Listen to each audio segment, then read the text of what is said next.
This is a Rogue Media Network podcast.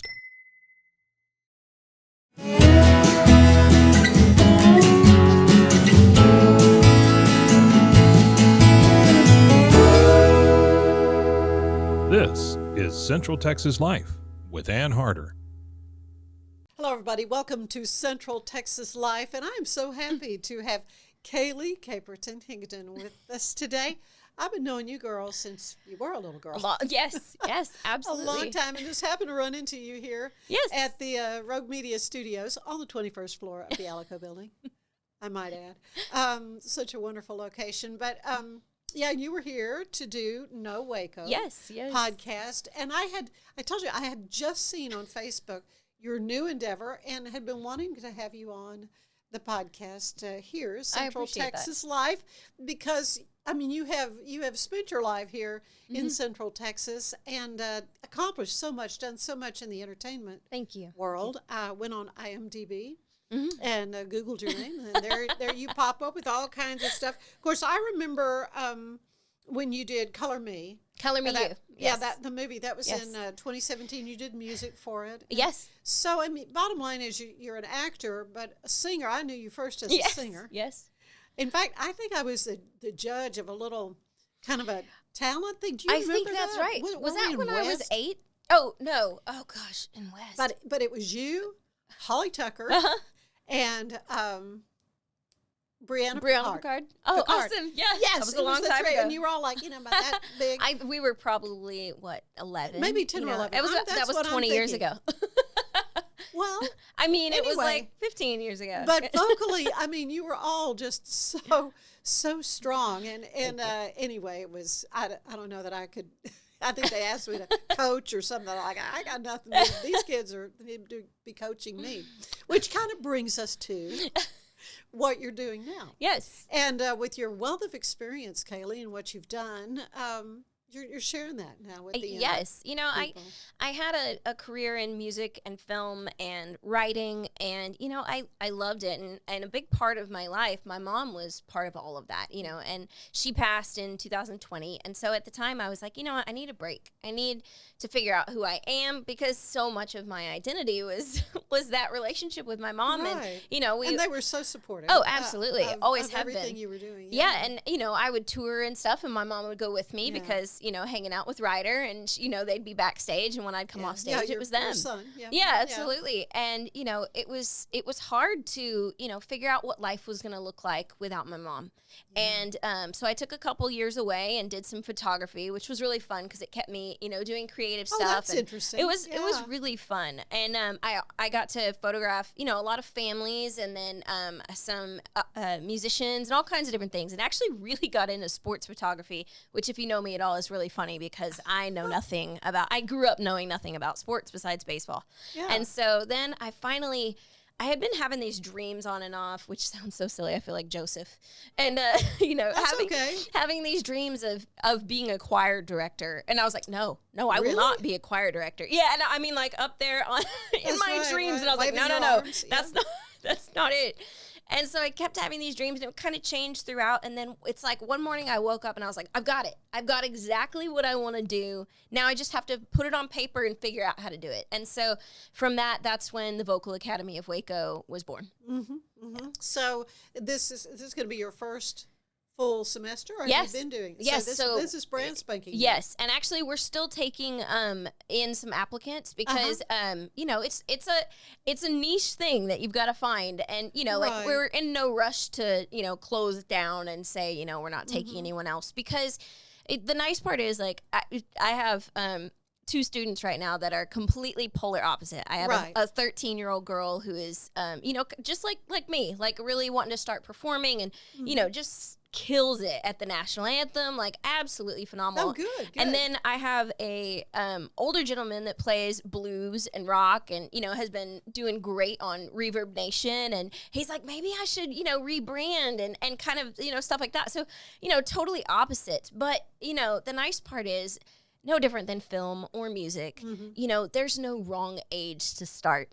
I was explaining that to them the other day. I was like, there's no wrong time to start into, musicals, film, whatever it may be, because, when you're little, you play the little kid, then you play the big sister, then you play the teenager, then you play the adult, then you play the mom, then you play the grandma. So there's no, it's too late for me to start, and that's what I love is music, transcends across all ages and nations and languages and everything. So that's what we're working on, really connecting. So.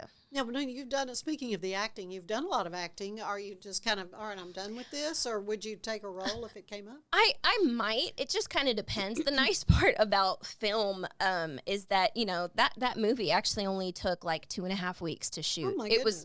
And it was so nice. So you really you only have to do. You really can focus. Yeah, it's the post-production that takes so long. And so, going into the studio and doing that stuff was what took so long. And then, the edits, it comes through, edit 7 times before you finally get, the final product or more even. And so it takes, months to get there. And then, I might, it would be fun. And then, I love the opportunity to be able to support, all the other people that are coming up in music and film and all these things. It's been so amazing to watch, all of that. Well, you can give them such good advice because you've been there and done that. It's been enjoyable for sure. I mean, have you had an agent? Have you? Was that the kind of area you might want to get into as well? So, growing up, we interviewed a couple different managers, and because you're interviewing them as much as they're interviewing you, right. And it just it didn't seem right. And I was like, we interviewed one, and she was this real spicy, Italian, real vivacious, go-getter. And I was like, Mom, I'm not like that. Like, I don't present myself that way. I'm real, laid back and whatever. And then we met another guy, and he seemed kind of skulky. And I was like, I'm not getting, not there. And so, and that's the go hard. with your gut on that kind of thing. Yeah. And so my mom was like, I think we can handle it. And then when we get to a point when we can't handle it, then we'll look. And we never got to the point where we couldn't handle it ourselves. And honestly, I really enjoyed handling it myself because it gave me more opportunities for relationships. I got to know so many more people because there wasn't a middleman taking care of all that. Yes. And so, I really enjoyed that. Now, in the film industry, it's a little bit different. Yeah, and they're kind of scouting out and finding roles. And you kind of want an agent in that because they're the ones that have the connections and go, hey, we need, this part or this guy or this girl or whatever, you would fit this role. Yeah. And so it's a little bit different. But for music, as long as you're making those relationships and really, putting yourself out there and getting heard and, working towards those things and playing, you're able to do it yourself until you're really, getting overwhelmed. So. Yeah. When you did the photography, have you thought at all about maybe doing some filmmaking too? Oh gosh, no. No, that's not. You're not interested in that? No, I know my limits in that. Yeah, I just don't. That's a thing that like I just don't have. I don't have that. Like I loved doing photography, but no, behind a camera, gosh, no. That was like way over my head. Well, just good. There are people that are doing. Now you spent some time, I believe, in Nashville. Yes, and that's where you met our friend Dave Ennis. Yes, I think, and Adrian. So yes, they're wonderful. Tell me about that connection there. So it's funny because I've known Dave. I think I was probably around 15 or so when I met him. Oh, really? Yeah, we played a show at the Wild Horse Saloon. And it was Restless Heart, and I believe Black Hawk, and I played, and I don't remember who all else, but it was an amazing show. That sounds like quite a lineup. And at the time, it was for a company that was going to launch and kind of work on being like a independent version of iTunes. And I don't know, like I think they kind of ended up doing something different and going in a different direction, but that's what the show was for. So it was amazing. Like that was a huge show for me because I was 15 or 16 at the time. Wow. And, meeting Dave is one of the nicest people I've ever met in my life. I mean, in everything. Absolutely. And the funny part is I think I knew Adrian. I knew them when they started dating. So, like, really? Yeah. Oh, yeah. So, my mom and I loved to shop. So, we would go to this store called Levy's. And it was this incredible, like, imagine Dillard's, but everything is like, boutique-y. So like really curated. Yeah. And so like all the people that, are going to play at CMT and CMA and ACM, like they go there to get fit. Right. Because they have, great performance clothes and stuff that are unique, and they would tailor everyone, and you could go in and drink wine while you're, getting tailored. So we spent some time there, and Adrienne was there. And so she helped me pick out outfits for years. And that's like, and then they started dating. So it was just kind of this like full circle thing. And, that is neat. But they are such a huge blessing in my life. I mean, know, they're just and now they're here wonderful in Waco. people. I mean, it's just which awesome. Is shocking. And, Isn't that funny? Yeah, I hadn't really talked to him for a while. And then I don't even know, out of the blue, somehow I figured out they were in Waco. And I was like, what? Like, oh, it's so great. Yeah, so, of course, he's playing every Friday night at the Boulevard Steakhouse. And that's one amazing. Saturday month at Marie's. Okay. So, yeah, he's doing a lot of playing, and I've been able to perform with him. So that's wonderful. Anyway, it's he just really brings that Nashville thing to Waco. Yeah. And absolutely. I'm fascinated with all that. Insanely talented. Insanely talented. Oh yeah, no kidding. And just so smooth. But no, speaking of Marie's, also we've partnered with Marie's, and so our artists, as they keep developing and learning more music, we're gonna play there like every couple of weeks, and then we've got some shows at Union Grove and the Waco Hippodrome. I'm working on getting one booked at the Will, and then at Cultivate 712. So we're actually going to be getting our artists out and playing as much as we can. Are. Yes. And just think how many. I mean, you're rattling off all these names that weren't here. Yeah. Oh, Not absolutely. that long ago. Yeah. It's really amazing how the live music scene has changed. It has. Waco. It has so much. And, there's an art to playing in your hometown, but not being the hometown band. Yeah. So, you have to kind of find that groove of like, how much do you want to play out that isn't too much? And so, and how to branch out even to Belton, Temple, Dallas, Austin. And I encourage my students to keep playing. Like, you're welcome to play your shows outside of what we're doing. And if you have to miss one of our shows, that's totally fine to play your own. So, I love that they're branching out. And a big part that I work on with them is different genres, because, your voice alone is an instrument. Without a guitar, without piano, without anything, you can fine tune your voice and you can change it so much across genres. And so that's what I really am working on teaching is, there's your country tone, there's your jazz tone, there's your, musical theater. They all sound so different. Different, very different. And so that's one thing, like, I sent out my first assignment for some of my students and was like, all right, so what I want you to do, because they're both guitar players, I said, okay, you're going to record your song, and you're going to leave it on your voice memos, and then you're just going to sing along with it. I don't want you to play, because I don't want you to hide behind that. I want you to be able to fully focus on your voice as your instrument. Right. And because your playing is fine. Like, I'm not worried about your playing. That comes and it's no big deal. But your voice, like, you can't hide that. So whereas you can, if you mess up a chord in a show, no one's going to really notice unless you've got a great, musician that goes, oh, they missed that. Yeah. But, if I go flat or I go sharp, everybody's like, they're gonna hear it right away. And so that was my point of, like, we have to get your voice to where you're more comfortable with your voice even than you are with your instrument. So, and that's a thing that, not many people know how to do when you're hiding behind, something else. So that's one reason. But, during shows, they'll either play or I'll have someone accompany them or, but we're going to do lots of different things. Our first show is at Marie's on the 24th of September. Okay. And then we have another show, which is like 60s, 70s, 80s. So this is going to be multiple students? Oh, yeah. Yes. Okay, yes. So multiple students, multiple genres. We're going to be doing lots of different things. Oh, that's fun. Yeah. It's funny. You talk about guitar. I remember I would be at Kenny Frazier's house every Tuesday for a little jam session, and there's a picture of you with your guitar right on the door every time I walk out. God. So, I mean, I know you must have studied with the amazing, wonderful Kenny. And that's the thing, like, that I try to not take for granted is that, you know, I got to be raised with incredible musicians. You have Dick Gimbel, who taught me mandolin, and I didn't play very long, so don't give me too much credit. But and I was probably I was probably the most pain in the butt student he ever had, so I apologize for that. But I learned a lot from him. And then Kenny, yes, I drove Kenny crazy.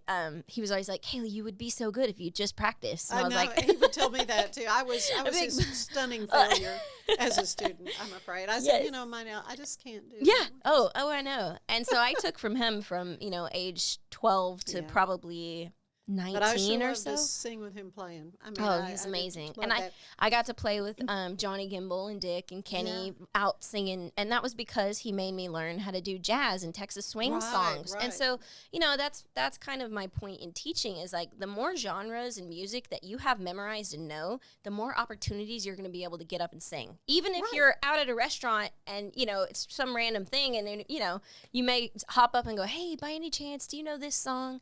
Can I hop up there and sing it? You know, that happens all the time. Yeah. So, you know, the more stuff that you're memorizing and keeping in your brain, the more opportunities you have. So, you know, that's, again, like it goes back to Kenny, you know, he taught me so much, and to just keep learning, keep growing. And I'm so grateful for that. I miss him so much. Oh, I know. Well, you started early in musical theater. Yes. Really, I was 9. So. 9. Yeah, you were young and done a lot of shows. Yes. And of course, Waco Civic has got so much going on for kids. It's really amazing the opportunities that younger kids have to kind of fall in love with that whole world. Did you have a favorite show? Ooh, that's hard. So I grew up in the Waco Civic Theater and the Waco Children's Theater. I did both. Yeah. And I think my favorite musical that I was in would have to be Children of Eden. And that is Stephen Schwartz, I believe. And it's kind of like he took the story of Adam and Eve and Noah and kind of put his own twist on it, really? Which is crazy. But the music is beautiful. Oh, wow. And it was so creative. Like there's a song just that they're singing about, you know, Adam naming the animals. And and you have all these people crawling across the stage in different, you know, costumes. And it was really fun. And so I got a bigger role in that. And then the other one would be Wizard of Oz. I played Dorothy. That was on my bucket list of like the one role, you know, I really want to play, because as a kid I had every size ruby red slippers. So, you know, got to do that at China Spring, which was really cool. And then the other one would be Secret Garden. I played the lead in Secret Garden when I was 10. And that was fun. Learning how to do a British accent at the age of 10 is, my brother still makes fun of me for that. He goes, Dickon, where's the key to the dough? And I'm like, okay, that's enough. Well, and as a songwriter, I mean, that's a whole nother aspect of your career. Yes. But you've done, I understand, the theme song for the Texas Rangers and the National Guard Youth Foundation. Yes. So how did you even get that opportunity? I mean, how does that even happen? You know, okay, so this is just a very funny story. The National Guard Youth Foundation. So I don't know if you remember MySpace, but let me take you back. So we went, and I was on MySpace, and this lady just happened to message us out of the blue and was like, hey, I'm in charge of this National Guard Youth Foundation gala in Washington, D.C. Would you ask your mom if she would maybe, you know, consider you coming up and playing for us? Because at the time on there, I had a song that I had written called Where There's a Wall. And it was like, around it, through it, ain't nothing to it. Where there's a wall, there's a way. And she was like, I just love the, you know, positivity of that. Right. And these are all, you know, young students. And because it's a high school dropout program, which is an amazing program. Yeah. And it's all over the U.S. And so, and my mom was just like, you know, reading this going, is this real? Like, do we know? Yeah, I know, yeah. And so crazily, a couple months later, I went and played at their gala, and it was amazing. Like they do it during when, let me see if I can get this right. The governors or senators are all there from like all over the U.S. And so that way they can get them there, and because it's funded by both the state and the government. So they want, you know, all of those guys to know about it so they can bring more recognition to it and more campuses.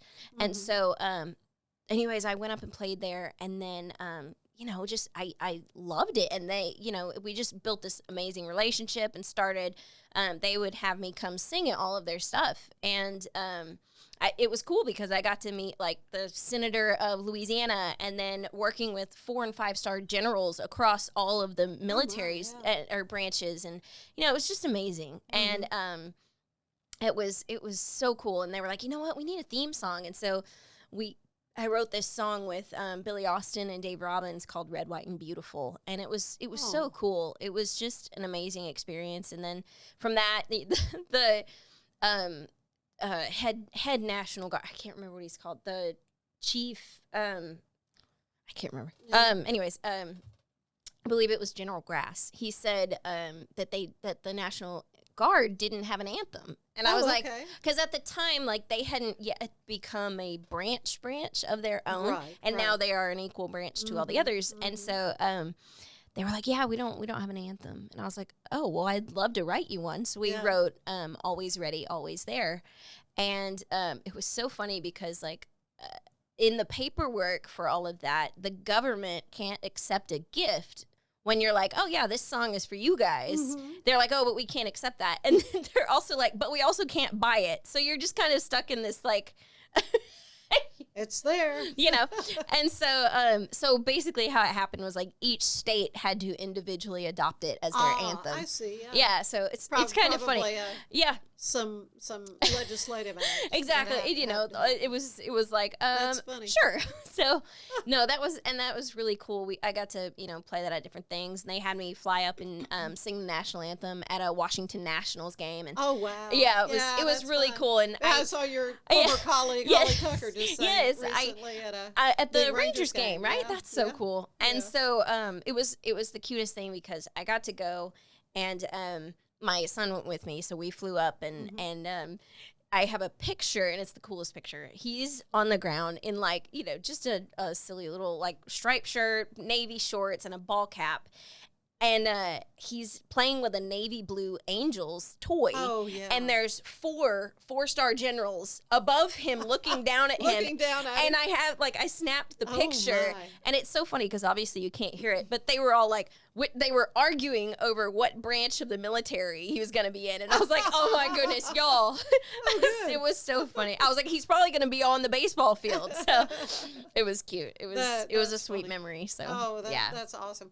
Well, you have not closed off your enrollment. Yes. So you are willing to. Yeah, absolutely. And you're kind of the age is pretty, so pretty flexible. Yes. I mean, as long as you're, really wanting to have a career in music and start performing, I'm here. I'm here for you. I'm happy to. And there are opportunities, obviously. Oh, absolutely. Absolutely. And the cool part is, I feel like music has become much more important to people. Like, they're really starting to notice. And I think that, COVID and everything, with having all this time on your phone, people really got to, like, figure out what kind of music they like and how to find it became more accessible. And so, that's really helped musicians nowadays is to be able to, reach out, social media, Instagram, TikTok, all of that stuff. So, it's really made a difference. And then the restaurants and, the coffee houses that are adding music there, that just helps. So I'm excited. I think we're at a great place. Oh, that's good. Yeah. Well, I'm so excited to hear about all this. I like to end these visits with a little questionnaire similar to the one the late great James Lipton would use on Inside the Actors Studio. What is your favorite word, Kaley? Oh, my favorite word. Ooh, that's you asked a songwriter that question? That's a hard one.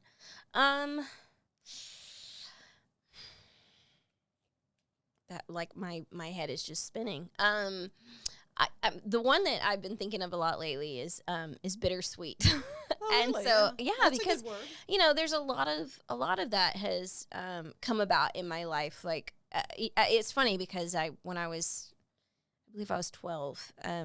I could be wrong, maybe 14. One of my albums, I had a song on there called Bittersweet, and so we named the album Bittersweet. And it's funny because, like, throughout life, you go through all of these different things, and that is such a word that describes so many things because that balance of, like, there's hard things and there's good things and there's good things. Yeah, and everything is just a little bit bittersweet. Yeah, so I really like that one. What is your least favorite word? Oh gosh. Least favorite Nothing word. was going to be a test. I know. I'm like, feeling the pressure here. My least favorite word. Probably my. This is gonna be a funny one. Okay, I'm sorry. Talent. Really? Yes, because, and it's not the word or how it's said that bothers me. It's that I think the definition is what I struggle with. Is like, because there's natural talent and then there's skills. And so people a lot of times will say, "Oh, you have this big talent." And I'm like, "No, those are skills you learn. Anybody can learn those skills. Right. There's very few things that you can't learn." Uh-huh. So I think that, and that's across the board, whether it's sports or, film, music, whatever it may be, any job, there's skills and then there's talent. And that the difference between those things it's confusing sometimes. That's true. I had never really thought about it, but that is true. Now you get to live with that one too. That's right. Now that's in my head. What turns you on creatively, spiritually, or emotionally? Oh my goodness. I've been really working on mindfulness lately, which is, I'm entering my 30s, so now, trying to slow myself. My head's blown over Yeah, that. trying to slow myself. 14 years old in my head. And, it doesn't work. And with 3 kids, there's a lot of balance and but now as far as creativity, like it's something that just helps me live. I mean, and I've always been that way. It's whether it was writing songs or coming up with music or painting, drawing, whatever that may be. For my kids, like it's drawing, and they will sit and draw. You can't get my daughter to sit down and watch a movie, but she will draw whatever she can. And my son carries a sketchbook everywhere he goes. So that's neat. We're constantly creating things, and I love that because I just finished reading the book Captivating by Stacy and John Eldridge, and it talks a lot about how beauty and beautiful things are God's gift to us. And and one thing my mom always said was, who you are is God's gift to you, and what you become is your gift to God. I love that. And so, I loved your mom. she was amazing. Yeah. And so, just I try really hard to create something beautiful every day, or to really notice something beautiful every day, whether that's walking outside or whether it's my son making noise because he's just 1 and making cute little noises, or whether it's my other kiddos playing sports, or riding a bike for the first time, just things like that are beautiful. And they help heal things in your body, and so that's one thing that really is something. When you search for beautiful things, I think it really helps you to stay creative. Yeah. Well, then what turns you off creatively or spiritually or emotionally? Just the negativity of things. And putting yourself in a box. You have to remember, as a creative person, that you don't have limitations. You don't have boundaries, really. You can just keep creating. And that's one thing I tell my students is, like, don't put yourself in a box of, like, I only sing this genre. I only do this. I only can wear this. Like, I am only this person. Like, I think, and maybe it's the generation before me, or maybe it's just the way people think in general, is like, I feel like we constantly have to put labels on things, and it's like, stop, don't do that. Like, you don't put yourself in a box. You can be all of these different things. And, because when I look at my life, I go, I was raised on a ranch, grew up singing, very creative, and, part hippie, part cowboy. And, it's just, there's no box. Like, but then again, like, I go to the gym, and then, there's all of these funny things that when you put a person together and you look at all those different things, it's just a culmination of, of things. Yeah, absolutely. Yeah. So again, just, don't put yourself in a box. Yeah. What is your favorite sound? My favorite sound? Ooh, if I could play the violin or the fiddle, I would absolutely do it. But I tried one day for like 20 minutes, and it sounded like a cat was dying. And I was like, well, learning the violin It was terrible. Not for the faint of heart. No, no, I didn't want to put me or my parents through that pain. So, but I love listening to it. Like I could listen to that all day long. Okay, well then your least favorite sound. There's nails on a chalkboard. Yeah, there's that always comes to mind. Oh yeah, absolutely. Those horns at games that they do. Oh yeah. It's terrible. The air horn. Yeah. Okay. What other profession? I mean, you've done a lot of things in your young life. What other profession would you like to have tried, or maybe yet to try? Honestly, natural medicine. Really? Yes, I studied it some growing up because my mom had cancer and did everything with homeopathy and natural medicine instead of doing chemo and everything else. So I studied it on and off. At age 17, I actually got my certification to be a homeopathic consultant. I was the youngest one on record to do it, and was able to vaccinate like animals and kids. Really? And it was interesting, but it's homeopathic, so it's a little bit different. And but I love understanding natural care and stuff like that. That's just like I said, hippie and cowboy. I'm just saying. Okay, what job do you would not want? Oh, I'll stay away from that. What my husband does. He does. All right. No, and I mean that because like he and I are both very creative people, but in totally different ways. So he does like computer graphics, and he's very engineer minded, very logic, and we are opposite. Like everything I do is emotionally invested and creative, and he's like there's no rhyme or reason to what you're doing. So it drives him crazy. Not making sense. And he can sit behind his computer and do all of that stuff, and I love it because like I love seeing the creative side where he's coming up with all of these amazing graphics and things, and I'm like creative. I couldn't do that. Like it's hard. Well, one last question: what do you want to hear God say when you arrive at the pearly gates? Well done. You used the tools that I gave you, and you didn't waste them. That's really what I want to hear. And, you spent time creating beautiful things, and that's what I asked you to do. And you're sharing your knowledge with students. So tell everybody again how they can reach you. So you can find us on Facebook or Instagram, the Vocal Academy of Waco. Or you can text or call or email. My number is 254-230-6736, and I'm more than happy to talk with you about how everything works, and what all we're doing in the course of a year. And I'm just really excited. Well, but if you have that, I want to be in the music business. I want to play shows, be on stage. Mm-hmm.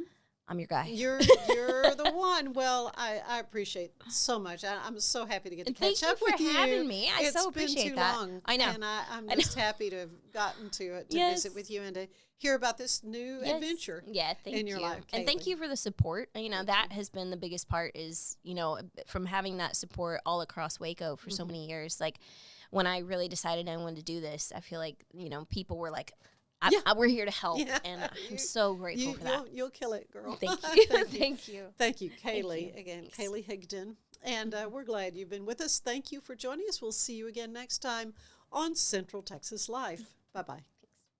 Central Texas Life with Ann Harder is part of the Rogue Media family. Be sure to check out our other shows at roguemedianetwork.com. Please rate this show 5 stars on iTunes, Spotify, YouTube, or anywhere you get your podcasts.